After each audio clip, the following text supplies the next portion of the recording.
Heyo, and what is up, gang? Thank you for checking out Sledgehammer TV tonight. So, Seth Rollins still hasn't really turned yet. Kevin Owens was kidnapped by the Authors of Pain. Charlotte Flair nearly single-handedly defeated the Kabuki Warriors, and outside of all of that, everything else was just as much of a mistake as everything I have just mentioned to you. And we are going to go over all of that right here and right now. And we are going to go over all of the squash matches tonight, because if you're a fan of squash... You want some squash? Shit, no! Shit, no is right, George. I am no fan of squash matches, but we're going to talk about it all right here and right now. My name is Nick Nightmare, and you are watching the Sledgehammer Wrestling Show Monday Night Raw Review, and you have already been more entertained than you were for the whole 3 hours of this Monday night shit show. Let's do it.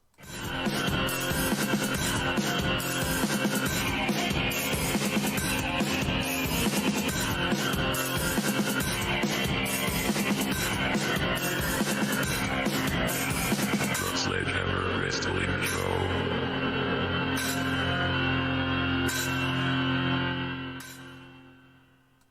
So many things to go over tonight, as Monday Night Raw continues to be the absolute worst show on television. This was just a mishmash of bullshit tonight.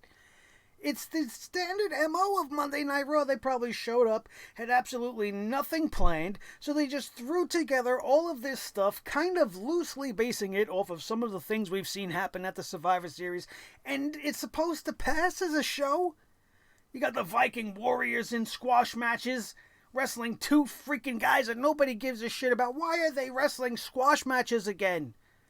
Did they not just defeat the Undisputed Era and the New Day at Survivor Series? Oh, wait, that was on the pre-show. You probably didn't see that. But why are we going backwards? Is there no tag team on Monday Night Raw? Did the OC have to absolutely be involved in another six-man main event that meant absolutely nothing when you had nothing going for the Viking Raider Warrior Raiders? Are you watching? They wanted to keep screaming throughout their decimation of two absolute nobodies as if I'm supposed to be impressed. Are you watching? Are you watching? Unfortunately, yeah, bro, I'm watching. Stop reminding me that I'm watching this piece of shit show. I would have much rather been watching the Minnesota Vikings taking on the Seattle Seahawks as they were beating the hell out of each other all night long, and I had to miss what was going down as a pretty damn good Monday Night Football game because I had to watch Monday Night Trash. The worst possible way for any of us to spend our Monday nights, even though we're wrestling fans and we love wrestling, so we're attracted to this shit like moths to the flame, and we have to turn it on because we need to see what's going to happen tonight. Maybe tonight's the night things start to get good, and you know what? They did a couple of interesting things on this evening, but none of them were good enough to give this show a pass. You can't possibly call this a good show just because we had a decent segment for Seth Rollins. Seth Rollins wasn't the worst part of the show tonight. When actually, what did he do? He did nothing. Seth Rollins is going to apologize tonight. And he came out and he apologized to nobody. Why did he come out last week and berate the whole roster with the whole entire roster there? He had a message to send to everybody, and he wanted everybody out there to hear his freaking message. But tonight he's got an apology, and he don't want nobody out there. The whole roster couldn't have been out there to accept this apology. And then we get Seth Rollins turning into that sniveling, whiny little puss bag that he likes to be. Oh, well, the Monday Night Raw roster, I shouldn't have said what I said, and I'm really, truly, heartily sorry for having offended you, and blah, blah, blah, blah, blah. Which then Kevin Owens comes out, calls bullshit on the whole thing. Why didn't Seth Rollins come out and do what he should have done? Everybody's, Seth Rollins, a heel now. Oh, him and the Authors of Pain are going to be a team and blah, blah, blah. That may be the end game. And there's no need for a slow burn right now. Seth Rollins is awful. He needs this change to happen like yesterday. And it should have really took place tonight. But what Seth Rollins did tonight meant nothing, did nothing, and doesn't come down on either side. Well, did he turn or not? You don't know. You don't know because he didn't do jack shit tonight. What he should have done was come out there and say, I want to apologize. I want to take this time to address the roster, and I want to tell you guys all that I am so very sorry that you're all a bunch of whiny losers and you can't accept this and you can't do that and you can't get the job done, and he should have tore everybody apart again. Which is what should have prompted Kevin Owens to come out and be all pissed off. And then you could have had the Authors of Pain come out and do that whole shtick. And Seth Rollins should have just embraced it right then and there. There is no need to wait. The Authors of Pain, anything they do right now, doesn't make much sense. It's just happening randomly and there's no reasoning behind it. And what is Seth Rollins waiting for? Sometimes in wrestling, they like to always throw everything right at us, and they don't want to wait, and they don't want to wait, and they want to give us matches without stories, and they want to bring people up before they're ready. But here they have the prime opportunity, and it's time to strike right now to save Seth Rollins' career and to kickstart the Authors of Pain all at once. And you want to slow burn it? You want to make us sit and wait? You want to take this one thing that you're doing that's mildly interesting and then interweave it with the I Love Milk Dud segment? I don't want anything more to do with that. And the fact that they poisoned what Kevin Owens was doing tonight with that nonsense is an even bigger mistake and something hugely wrong in this reviewer's opinion with this show. Kevin Owens is the hottest thing going today. You're going to put him against the one thing the crowd wants absolutely nothing to do with. It wasn't bad enough that you did it at Starrcade. You wasted this, did all this stupid shit at Starrcade, which I wasn't even able to see. My network wasn't able to even watch that whole entire show. So I didn't give a shit, and that's why we didn't talk about it. And it's not even worth talking about because nothing of importance happened. Then we could say the same exact thing about tonight's Monday Night Raw. What are some of the other obvious mistakes we can call out? Well, right off the bat, the whole entire main event just was absolute bullshit. Rey Mysterio was inserted in there just so that they can have the only championship that exists on Monday Night Raw in the main event. And let's not leave out the fact that Rey Mysterio is a 40-year-old champion. I can't call out and criticize Chris Jericho and not be fair and criticize Rey. Why is he the United States champion? For what reason?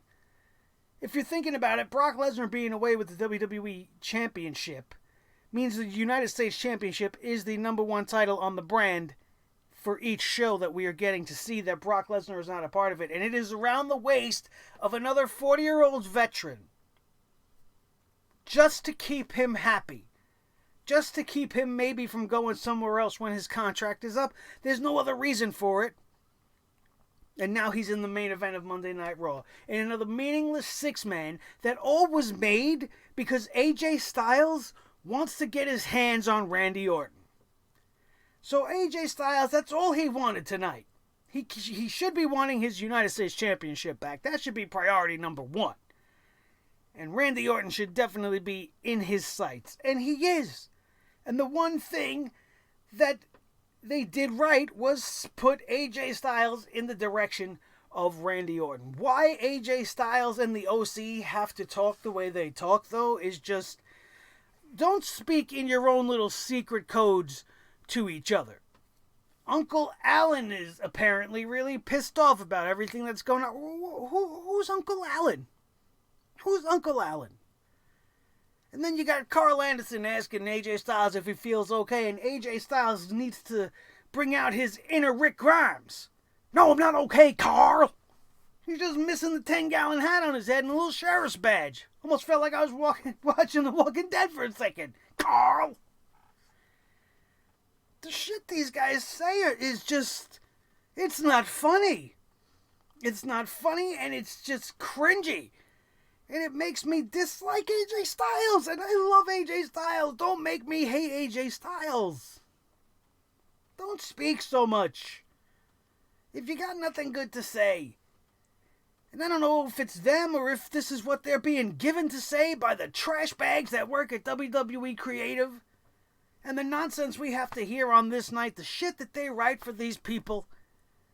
Half of the stuff that we've seen tonight Another big thing we could highlight being wrong. All of the microphone time that was given tonight to people that said absolutely nothing. The Authors of Pain entering Monday Night Raw tonight are confronted in the back. Why did you do what you do to Kevin Owens? These guys want to rant and rave in their native tongue, tell Charlie Caruso she looks beautiful, and then walk away. Which means they said nothing unless you speak their language. And you know what the hell they said. And if you do, please enlighten me, because I have no idea what these guys said. That was a waste of microphone time. The same can be said for the Kabuki Warriors. Why are we talking to the Kabuki Warriors if they don't have an interpreter to interpret the question to the girls and then to give us the answer back? He doesn't have to be another Asian superstar. He could be an American guy that speaks two languages. Maybe you pretend Paige speaks Japanese. Put Paige back with her just to be the translator, please, because these segments are ridiculous. Asuka says, screaming like a banshee in her native language, which means nothing to any of us watching at home, unless we live in Japan. Who else? Eric Rowan. Eric Rowan wants to get all comfy and all the daddies with the whole cage in the face, and now I feel like I gotta shower again. And they go to him in the back after his little squash match with No Way Jose. He comes to the back to the gorilla position. Eric, what's in the box? What's in the box? What's in the cage? What's in the burlap sack? What's in there? She could have asked him 150 times, and then the big guy turns around, looks at her, and walks away and says nothing. What was all that wasted time for? It was a solid 2 or 3 minutes that could have been added to any one of these other matches that were nothing more than glorified squash matches to really give it time to gel and come together and feel like an actual match. The short match times on this night were ridiculous. Charlotte Flair's another one. Charlotte Flair just has one of the most career-defining performances of the Queen's entire career. She almost single-handedly defeats the Women's Tag Team Champions, which is a whole nother topic of what is totally wrong with this show. And they say they cut to her in the back. They got the new girl, I forget her name, Sarah something. Oh, do you regret your decision to fight them? And Charlotte Flair, daughter of the Nature Boy, Ric Flair, Space Mountain himself, says no and walks away. That's all she had to say? No? That's it? And walk away? Are you not Ric Flair's daughter? Should you not have went into some kind of tirade? Maybe showed a little bit of emotion, being that you almost beat them as it was? And while we're on that topic, how disrespectful is that to Asuka and Kairi Sane? They are supposed to be your women's tag team champions. And I don't give a shit who it is you have in there against. As a duo, in a handicap scenario, there is not one woman, even man, that you could put in that ring that should have given the fight that Charlotte Flair gave them tonight. Where is Becky Lynch? Where is the Women's Raw Champion? Why is all the focus on Charlotte Flair anyway? I'm watching this match and I'm waiting at any minute for this to be where they bring Becky back into this thing. And while I am grateful that's not what happened, I am very ungrateful for what they did in their choice in booking this matchup. How can Charlotte Flair be that strong? They booked this thing as if they were booking the Big Show versus Kai and Tai.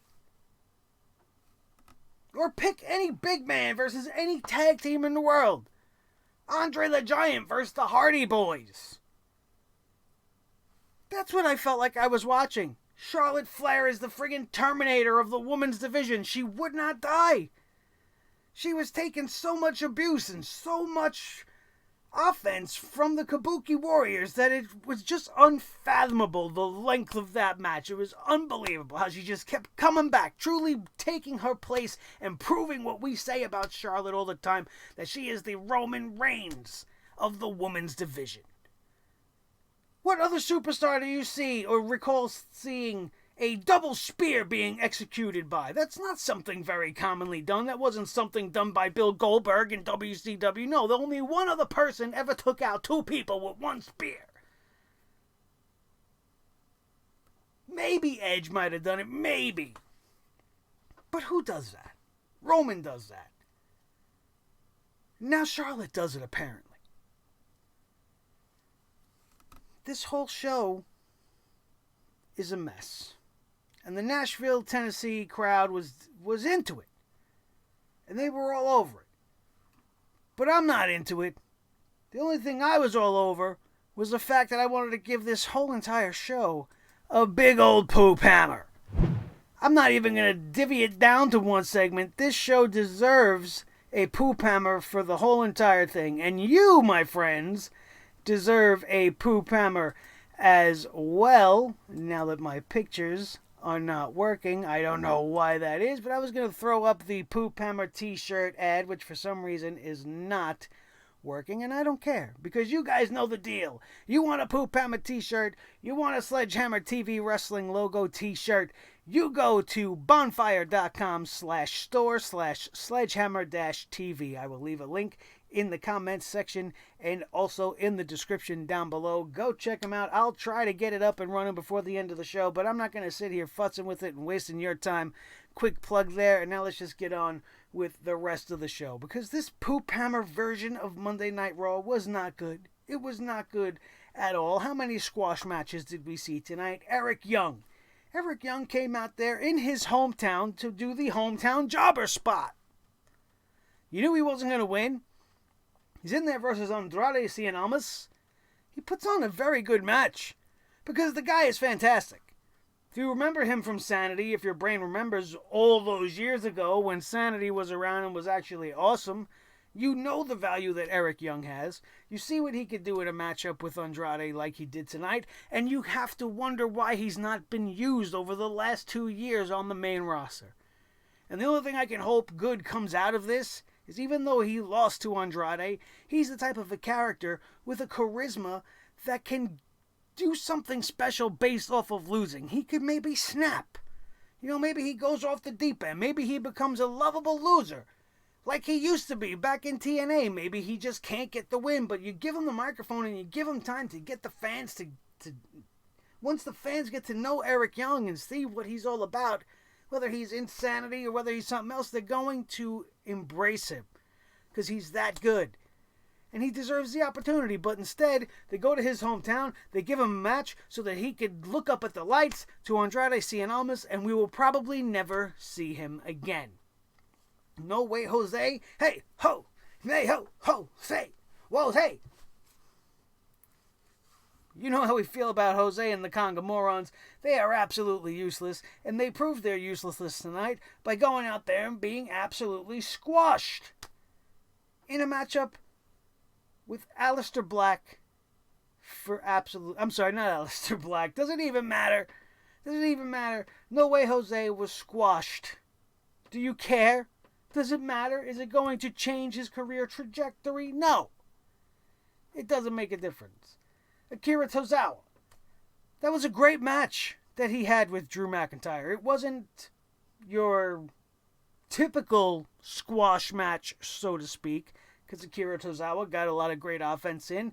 He did look very good opposite the gigantic Drew McIntyre, but why this match was even happening, I don't know. If Drew McIntyre's sights and his whole entire being is set on getting at Randy Orton, there is no need for him to have an unnecessary match with Tozawa just to give the 205 Live guys another loss on the night. It didn't make sense. Tony Nese was squashed by Alistair Black unnecessarily. And I'm trying to figure out why. Two jackasses from nowhere were given to the Viking Raiders. This was Monday Night Raw. One of those two jackasses is a producer for the Major Figure Wrestling podcast, Zack Ryder and Kurt Hawkins' little, wrestling action figure show that they do. One of their producers got to wrestle on Monday. A podcast producer was in the ring on Monday Night Raw. Why not me? Why not me? Call me out into the ring. I'll go get squashed by the Viking Raiders for a little bit of a paycheck, and I can wave myself, to my fans on Monday Night Raw. I can put my little red hair out, my ponytail. I'll spike it up. I'll do whatever you want. I'll come do it. Why the hell not? Good on him for being a part of it. I wish I was friends with Zack Ryder and Kurt Hawkins. Maybe I can be on Monday Night Raw too. Because, they don't have any talent to actually put on Monday Night Raw, so we're going to take podcast producers that don't know nothing. Maybe he's training, that's fine. I'm training. I've been at House of Glory for a full year. Do I get a shot on Monday Night Raw? If I got the right friends? Awful. Absolutely awful. Best thing about Monday Night Raw tonight, if I had to pick one thing to highlight, it's the return of Samoa Joe on the commentary booth. Throughout all of the displeasure I had on this night, Samoa Joe made me laugh on multiple occasions. He points out really, really good stuff. He puts over the talent. He tries to make up for their shortcomings. He did that a lot for the women. There were plenty of botches in that match, but he tried to put it over, saying it was exhaustion or whatever. He would come up with just so much great stuff on the fly. Very insightful, and he made me enjoy the commentary. And as much as I enjoy Joe in the ring, the WWE has done him so dirty at this point that I would much rather him stay on commentary, because he makes the show better. And you can't say that about anybody else on this roster on this night. This show was awful. Absolutely awful. Let's talk about it up and down. We talked about Seth Rollins coming out to make his bullshit apology. Kevin Owens called bullshit on this apology. And then the Authors of Pain come out. They start talking in their native tongue. The crowd don't really give a shit. Razor then challenges Kevin Owens and Seth Rollins to a tag team matchup. Rollins says he's all in on it. Kevin Owens don't trust Seth Rollins as far as he could throw the little bastard, which is probably pretty far. And by giving us all of this, and you're making it almost so obvious that I'm afraid they're going to turn around and try to babyface Seth out of this. Because everybody's going to assume Seth's doing the bad thing, and then he's going to come out of nowhere and save Kevin Owens from everybody. I don't want to see that at all. So if you're going to do this Authors of Pain, Seth Rollins thing, do it already. Get it done and let's go down this road, because it's fine. It's fine. What's not fine is the fact that Seth Rollins leaves Kevin Owens hanging. He's like, you know what? I tried to help you. You don't trust me. I'm out of here. They did the same exact segment with Drew McIntyre and Randy Orton later, and now that I'm thinking about it. But in this case, Kevin Owens gets left to the Authors of Pain, but the Authors of Pain walk away. They don't do anything to him. Kevin Owens then issues up an open challenge that is answered by Bobby Lashley, the human walking milk dud, and his absolute waste of a girlfriend, Lana. Now, the best thing about this, and I can't even believe that there's a best thing about a Bobby Lashley segment, but the best thing about it was Kevin Owens. Lana, they wanted Lana to come out on her own. Why they had to insist on giving her microphone time when it is easily the worst thing on TV. This is not being booed because we're having fun booing Lana. This is being booed because it's horrendous. It hurts our ears. It's melting our brains. It's making us dumber as we listen to her try to stumble all over her lines and justify this ridiculously written bullshit storyline that we all have to go through. So Kevin Owens knows how much we hate this, and I don't know whether this is the way it was supposed to go down or not, but Kevin Owens definitely took control of the segment. He started telling Lana nobody cares about what you have to say. Lana was taking offense to this. She was going to have her say no matter what. So Kevin Owens finally was like, fine, get it over with. He's vomiting in his mouth, wondering at the prospects of what it is that's so important that she has to say. All she has to tell everybody is that Rusev won't be here tonight. She keeps filing restraining orders everywhere they go. Lana spends the first fucking 20 minutes of the day when she lands wherever they're filming to get a restraining order against Rusev. So everybody in Tennessee is not going to be seeing Rusev tonight. He's a danger to society, blah, blah, blah, blah, blah. Kevin Owens then says what I feel about Lana all the time, which is that he's never met somebody who has said so much but absolutely says nothing at all. He calls her repulsive. She calls him a basic pizza and candy eater and then starts to insult him on his weight. Then talks about Bobby Lashley, the only man she's ever been with. Let's rewind on that. The only man she's ever been with. What? I'm sorry, what? The only man you ever been with. There's got to be another line after that, because that just makes you a completely ditzy, dumb, blonde idiot. You can't possibly say that when you just told us that Rusev was a sex animal that wanted nothing but to have sex with you all the time. So obviously you were married to the man. You've had sex with Rusev. Bobby Lashley is not the only man you've ever been with, you dimwit. So explain. Somebody, please. I'm waiting for an explanation. It's absolute bullshit. This is either really bad WWE writing or really bad acting, or the perfect storm of both, which is called Hurricane Lana. Get out of here. This all ends up with Bobby Lashley coming out. We get this impromptu match between Bobby Lashley and Kevin Owens, which is pretty much a repeat, like I told you guys, of what happened at Starrcade. And I don't give a shit about anything that's happening in the ring at this time. The Authors of Pain come out and attack Kevin Owens, which gives Kevin Owens the win by disqualification over Bobby Lashley. And I'm thinking to myself, why bother? Why bother having Kevin Owens have the match and go through all of this shit if he's only going to get jumped by AOP anyway? The AOP should have just jumped on his ass before we had to sit through this ridiculous Bobby Lashley match that nobody needed to see. All of this to set up Bobby Lashley and Lana getting arrested? Oh, I really liked that. I liked seeing them. I liked seeing them getting arrested because I don't like them.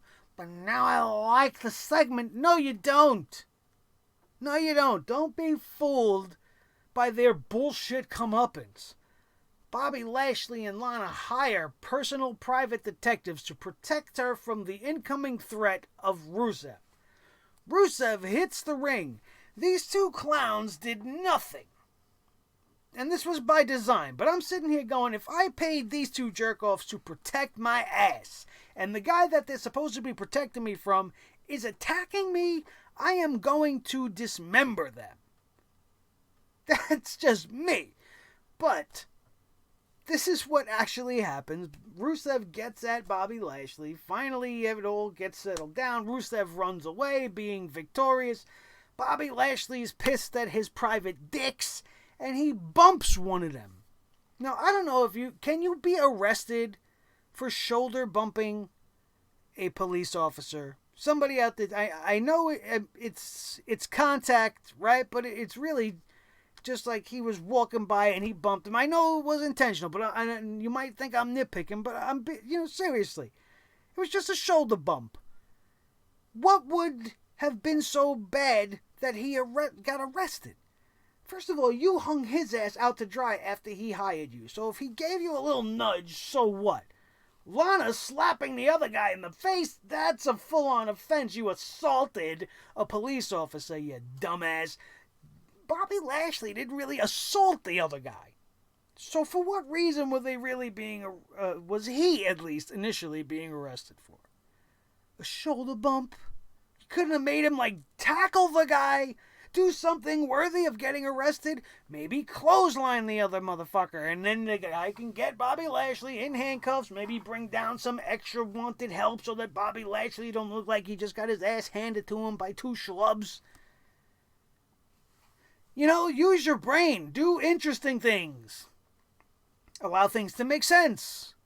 Nah, this is Monday Night Raw, where sense does not reign at all.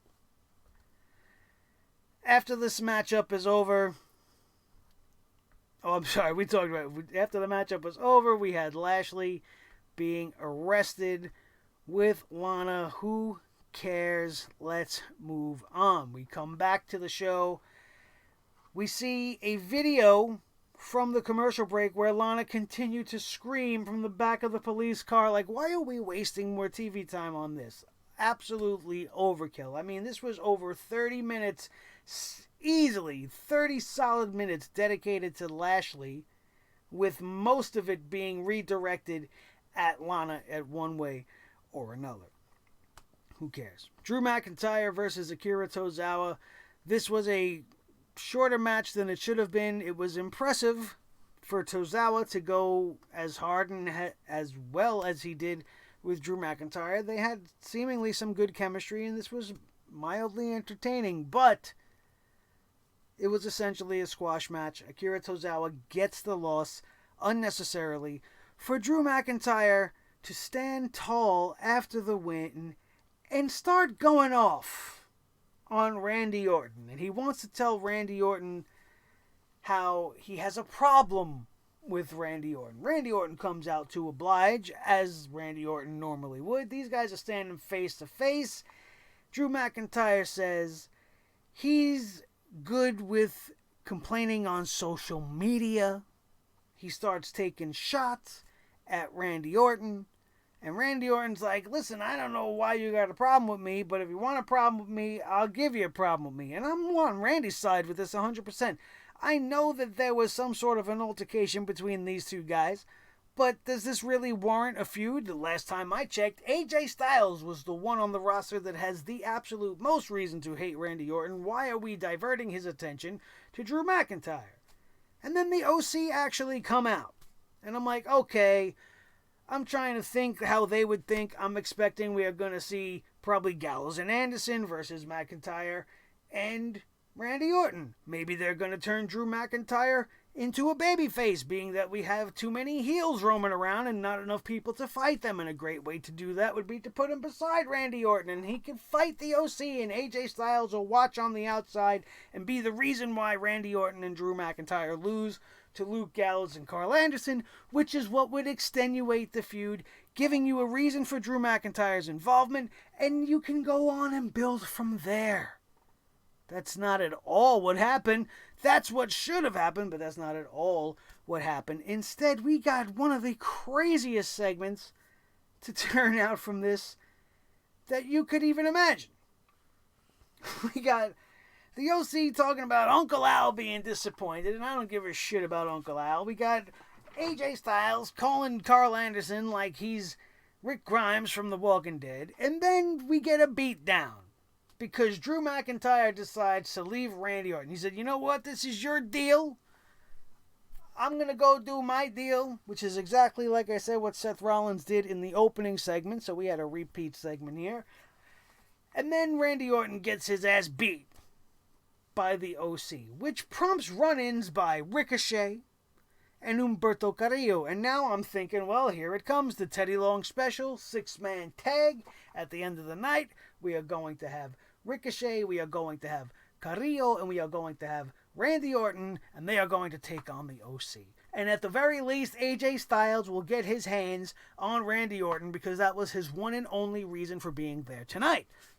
But that's not what happened. All of a sudden, Rey Mysterio gets involved. I don't know why. Do you know why? I don't know why.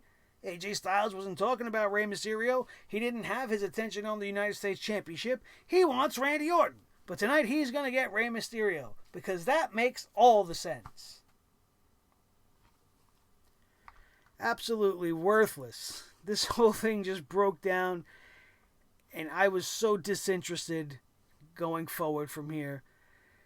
We see the NASCAR guys, Kyle Busch and Michael Waltrip at ringside, and you all know what's coming.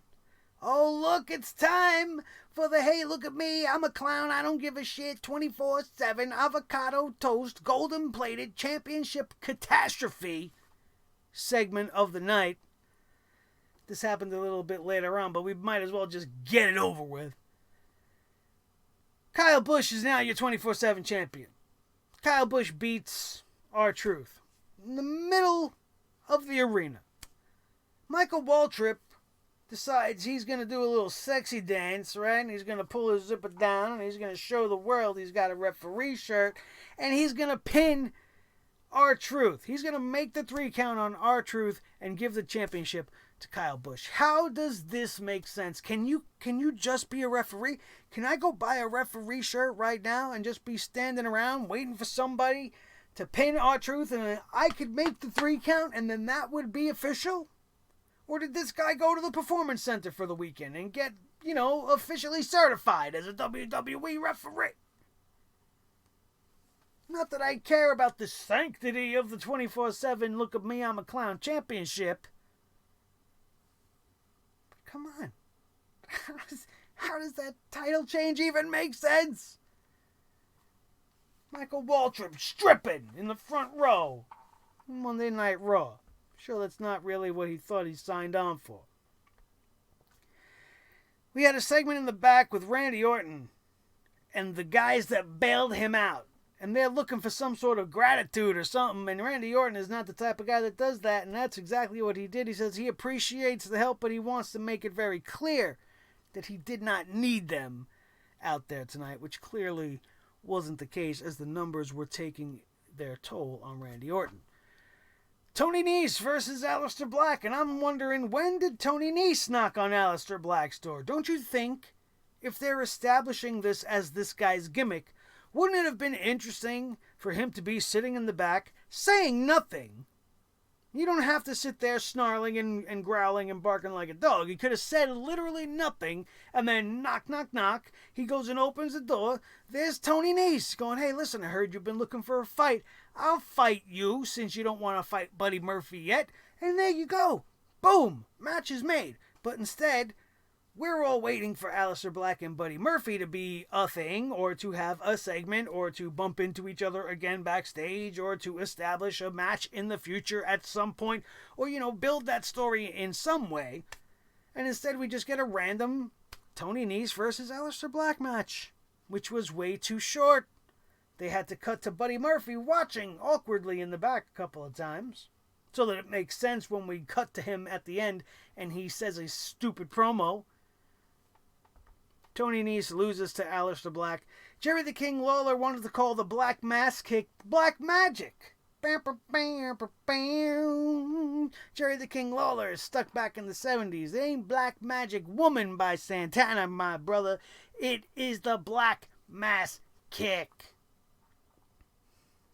Some things I just can't let slide. After the match, Alistair Black stays seated in the middle of the ring as we go to the replays, and then we go to commercial. Buddy Murphy is backstage, and he is watching Alistair Black in the ring doing his thing. Charlie Caruso asks for comments, and this time Alistair Black's buddy Buddy Murphy, I almost messed that up.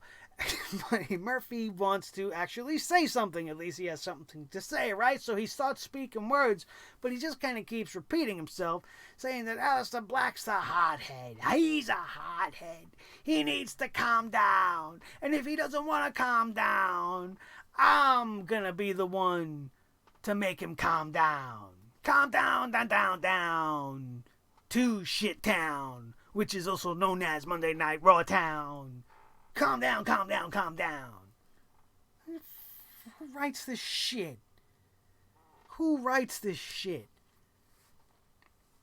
Andrade versus Eric Young. We already kind of outlined to you guys. Eric Young looked fantastic in this matchup. Andrade and him had a good chemistry going on. Zelina Vega looked like $1,000,000 outside. She looked fantastic tonight. She definitely played her part in there, definitely being the cheerleader for Andrade. She believes in her guy 100%. She definitely gave him the advantage without actually really getting that physical or really getting involved in the matchup. You just really seen that she was kind of directing traffic for Andrade in this one, and he gets the pin for the win. Hammerlock DDT is executed after an impressive showing by Eric Young, but is it going to go anywhere? No, absolutely not. After this matchup, we go to the 24/7 segment that I just talked about. R-Truth comes running down. Kyle Busch, Michael Waltrip end up double-crossing him. Kyle Busch is the new 24/7 champion. Who cares? We come back from the break. We see the Street Profits being absolutely wasted as shill men doing the WWE Shop holiday routine, and no way, ho, hey, and his conga jerk off skin, ho, hey, hey, ho, hey, ho, walking by them, taking gifts and not paying for them. Charlie Caruso talks to Seth Rollins in the back, and this is the one point on the night that I actually kind of enjoyed what Seth Rollins was kind of saying, because he's skirting that line here, but he's still not going full heel just yet. Charlie Caruso asks Seth, ask if Rollins said everyone is like family earlier, which he said in his opening.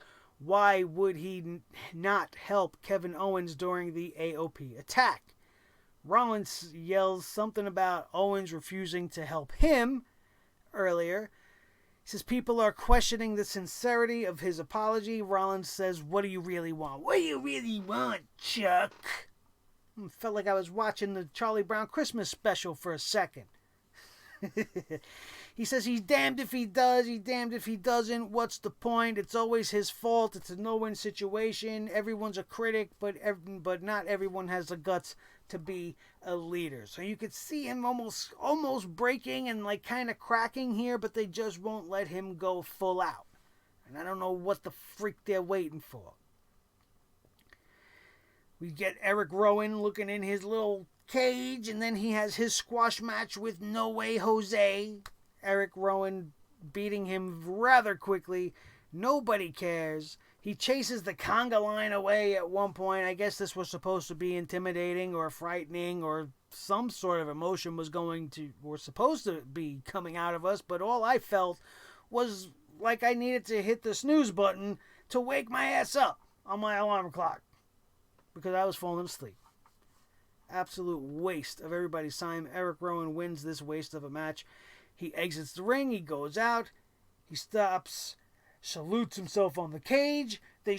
With the cage on the ramp. They show the Kabuki Warriors backstage warming up, doing that little segment we talked about where they said absolutely nothing because none of it was in English and nobody knows what the hell it had to say unless they are Japanese or from Japan or speak Japanese.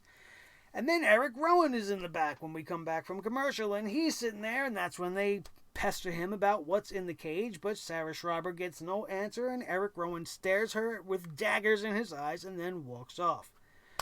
Then we had the 2-on-1 handicap match of disrespect with the WWE's Women's Tag Team Champions, Asuka and Kairi Sane, defeating Charlotte Flair. And the fact that for almost 20 minutes, maybe even more than 20 minutes, I was not sure if Charlotte was going to lose or not.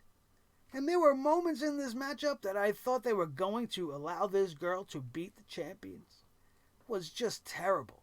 It didn't add to my excitement. I didn't care about the drama of the overly lengthy match, the numerous near falls.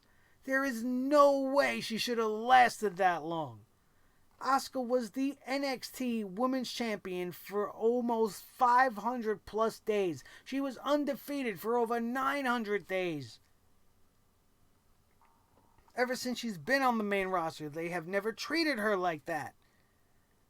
And this is a continuation of that. Now she's in there with Kairi Sane, the winner of the Mae Young Classic, a world-renowned superstar athlete, and Charlotte Flair is too good for them to be able to handle in a mere 10 minutes? You're champions of your tag team of the women? What am I even saying? Are there even tag teams in the women's division anymore? Doesn't seem that way to me.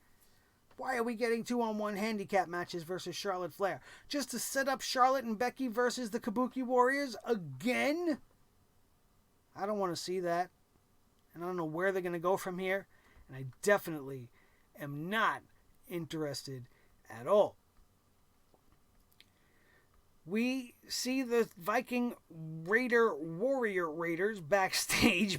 I almost couldn't get that out before we go to their matchup against two jerk-offs. Mark Sterling. Sterling is the guy that I believe works for the podcast of the Major Brothers. And Mitchell Lyons. Do you give a shit? All they wanted to ask was, are you watching? I was watching, and I wanted to gouge my eyes out, Viking Raider Warrior Raiders. Go fight somebody that matters. Back from the break, they show country music stars Morgan Wallen and Hardy at ringside, and I don't listen to country music. I don't know these two. I'm not from Tennessee, and there's nothing wrong with any of these things.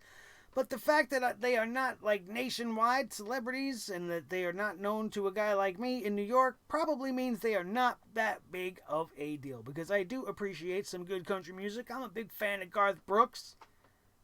I'm a big fan of some of the classics, some Willie Nelson, some Johnny Cash. But I don't know who the hell these guys are.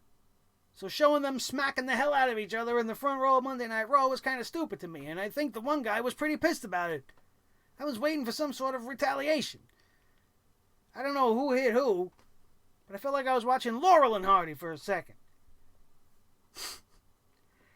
Then we had the six-man main event, the OC versus Rey Mysterio, Ricochet, and Humberto Carrillo, which just kind of went on, and it was just your typical six-man matchup, nothing special.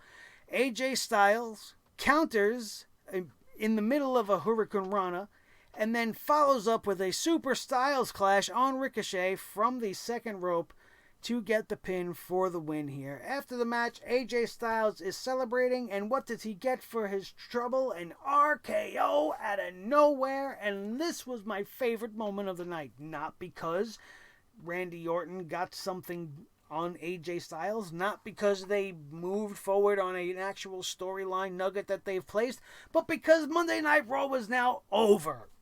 So I was ecstatic, and I was happy to come sit here and talk to you guys and get all of this out of my system, because this show was a waste of everybody's time. It did nothing really to move anything forward. If you missed it, you didn't miss nothing. Everything is exactly as it was when you left last week, and nothing looks to be changing that much as we move forward in the future. Kevin Owens at this point on the night was still missing, but thankfully he took it upon himself to tweet us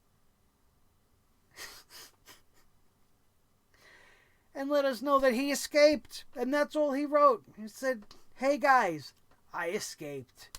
So now when he shows up on Monday Night Raw, I guess there'll be no questions? I don't know. One of the biggest mistakes of this show is the fact that they didn't follow up on that.